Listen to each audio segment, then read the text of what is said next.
shirkan oo mid ku saabsan wadatashiga dami baarista CID-da iyo xeer ilaalinta isla markaana ay wada yeesheen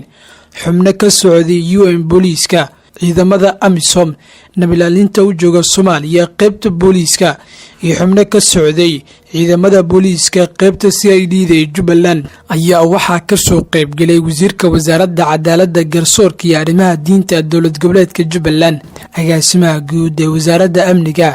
agaasimaha guud ee wasaaradda cadaaladda xeer ilaaliyaha guud ee dowlad goboleedka Jubbaland iyo wafdi ka socday UNDP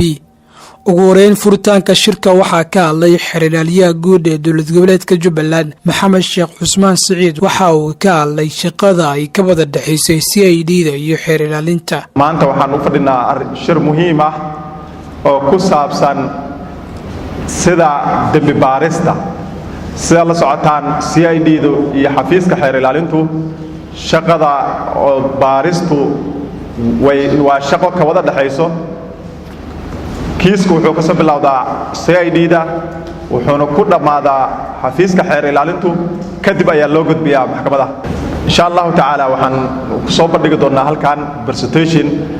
oo ka hadlayo shaqada xeer ilaalintu halka doorka xeer ilaalintu halka uu ka bilowdo ilaa iyo halka uu ka dhamaado iyo xeerarka dalka awoodaha ay siinayaan xafiiska xeer ilaalinta sidoo kale waxaa furitaanka shirka ka hadlay isla markaana daafuray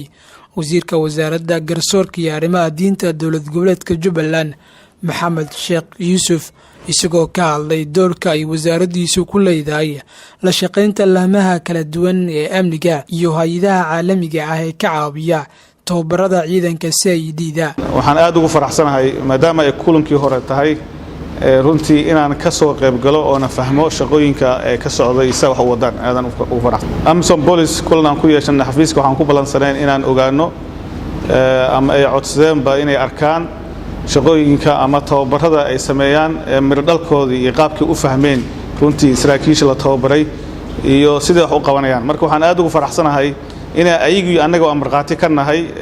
dadkii ama saraakiishii ay tababarka siiyeen in horteena istaageen ee ka sheekeeyeen waxa ay soo bartay sax u qabanayaan waxaan runtii rajaynayaa inta kadib inay hore nooga soo socon doonto wada shaqayntan hadda saddex geesoodka ah UN Police iyo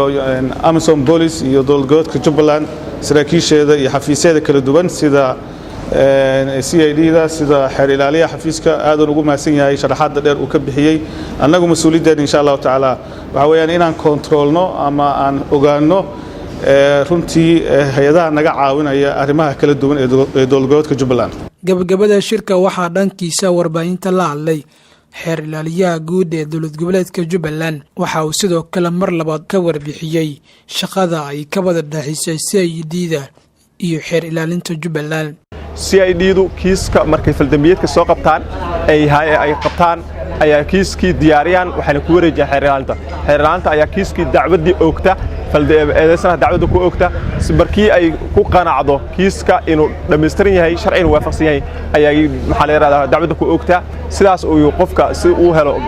garsoor cadaaladeed marka shirkaas ayaa soo furnay haddana insha Allah waa hal maalin u socon doona bil walbana waa la qaban doonaa waxaana shirka uu wada dhaxeeya CID-da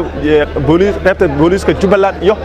xafiiska xeer ilaalinta Jubbaland shirka waxa soo qabqaabisay hay'adda maxaa la yiraahdaa UNDP-da ayaa soo qabqaabisay marka bil walbana dhacdo bil uu noqon doona waxaana la xog wareysi doonaa hadba bishaas shaqooyinka la soo qabtay maxaa loo qabsoomay maxaa laga gaabiyay maxaa